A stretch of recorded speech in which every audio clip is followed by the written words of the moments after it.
अजहर सिद्दीक साहब हमारे कानून हमारे साथ मौजूद हैं। अजहर साहब, इमरान खान साहब ने खातून जज से मुताल्लिक अपने अल्फाज पर गहरे दुख और अफसोस का इजहार किया। इस्लामाबाद हाई कोर्ट ने गुज़िश्ता समाअत पर भी तहरीरी जवाब जमा करवाने का हुक्म दिया था।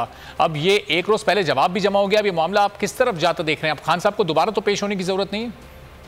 देखिए, बुनियादी तौर पर तो जो जवाब मैं पहले दिन से कह रहा हूँ कि ये तौहीन अदालत तो नहीं है, एक माइल्डेस्ट फॉर्म ऑफ डेफेमेशन कह सकते हैं हतक के कॉन्टेक्स्ट में, कि एक आम आदमी की आप अगर थोड़ी सी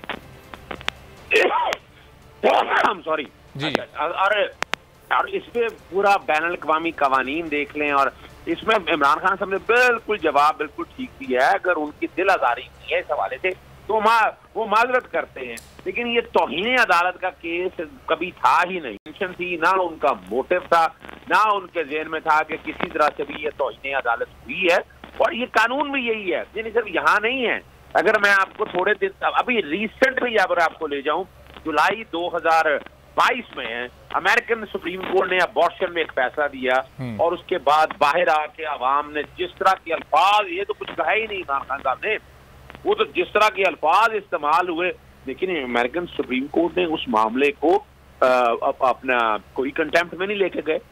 उन्होंने कहा कि ये ठीक है, जुबान जैसे भी इस्तेमाल करते हैं, लेकिन उन्होंने रिट ऑफ रिट कायम करनी है, और वो कानून अपनी जगह पर मौजूद है। तो यहाँ भी अगर देखा जाए, मैं 20 वाले दिन इमरान खान साहब के साथ हम मीटिंग में मौजूद थे, वहाँ सारे केसेस की डिटेल डिस्कस हुई, और लफ्ज वहाँ भी उन्होंने इस्तेमाल किए, मैं छोड़ूंगा नहीं। वो छोड़ने से मुराद उनका क्या था कि वो कह रहे थे जनाब सिविल रेमेडी भी लें, क्रिमिनल रेमेडी भी लें। तो अजहर साहब, ये जो लफ्ज गहरा अफसोस इस्तेमाल किया गया है, ये काबिल कबूल होगा अदालत के लिए? चूंकि पिछली समाअत में अदालत ने जाती राय कबूल नहीं किया था जवाब।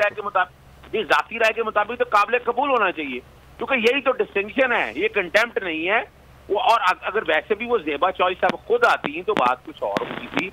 अब चूंकि सुप्रीम हाई कोर्ट ने अपने तक इस मैटर को टेकअप किया है, और देयर वाज ए कंफ्यूजन। यही वजह थी कि 2 उन्होंने अमाइकस अपॉइंट किए, तीसरा भी अमाइकस अपॉइंट किया। पाकिस्तान बार काउंसिल के अमाइकस आने पे हमें तो शदीद एतराज़ात हैं कि वो पार्टीज को डिफरेंट रिप्रेजेंट करते हैं। जहाँ तक मुनीर मलिक साहब, मखदूम अली खान साहब 2 अदालत में आकर यही मैं तो 100% यकीन है कि वो यही बात करेंगे। ये तौहीन अदालत के ज़िम्मे में नहीं आते, हतक के ज़िम्मे में आते हैं। तो हतक के हवाले से इमरान खान साहब ने माफी मांग ली है, और मेरा जहाँ तक ख्याल है अदालत को इस बात को कबूल करना चाहिए, और अदालत को अपना जो शोकाज नोटिस जारी किया उन्होंने, वो डिस्चार्ज करना चाहिए। लॉ के ऊपर मैं बात कर रहा हूँ, मैंने पूरी तफसील इंडियन जुरिस्डिक्शन और वैसे भी सेक्शन 18 अगर पढ़ लें कंटेम्प्ट ऑफ कोर्ट ऑर्डिनेंस का, उसमें लिख रहा है कि सब्सटेंशियल कंटेम्प्ट के अलावा आपने कंटेम्प्ट में सजा नहीं देनी, यानी बहुत एक्सट्रीम हालात में।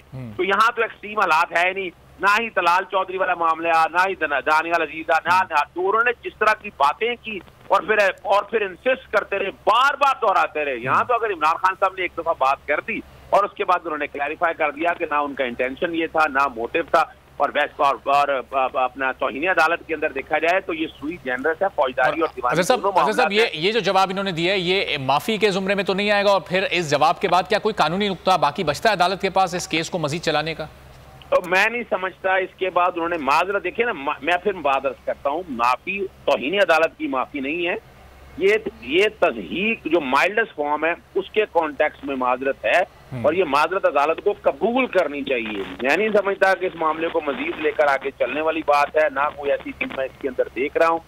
बड़े गौर से अल्फाज को बार बार दोहराया, बार बार देखा, और ये डेफेमेशन और कंटेम्प्ट में ये पूरी दुनिया के अंदर ये डिबेट है, और मेजॉरिटी, यानी मैंने इसमें बाकायदा एक कॉलम तहरीर करने के बाद मैंने शेयर किया कि हमारे बाहर के कुछ वकला के साथ, तो उन्होंने अल्फाज को सामने रख के मुझे, मैं वो अगर कहेंगे, अगर ऐसे मामला कोई आए तो अदालत से मैं वहाँ का जो एक्सपर्ट ओपिनियन है, जो हमारे बैनुल अक़वामी तौर पर जो एक्सपर्ट हैं डेफेमेशन लॉ के अंदर, कंटेम्प्ट लॉ के अंदर, उनकी तरफ से मैं ओपिनियन अदालत के सामने हम किसी स्टेज पे पेश कर देंगे कि it is not at all A contempt, it might be A mildest form of A defamation, जो और जिसका चलें। अजहर साहब, कानूनी नुक्ता नज़र से बड़ी वजाहत के साथ आपने तफसील बयान कर दी, बहुत शुक्रिया। अजहर सिद्दीक साहब माहिर कानून हमारे साथ मौजूद थे।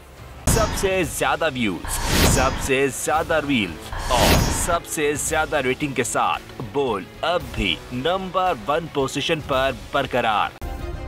सब्सक्राइब करें और बेल दबाएं ताकि कोई खबर रह न जाए।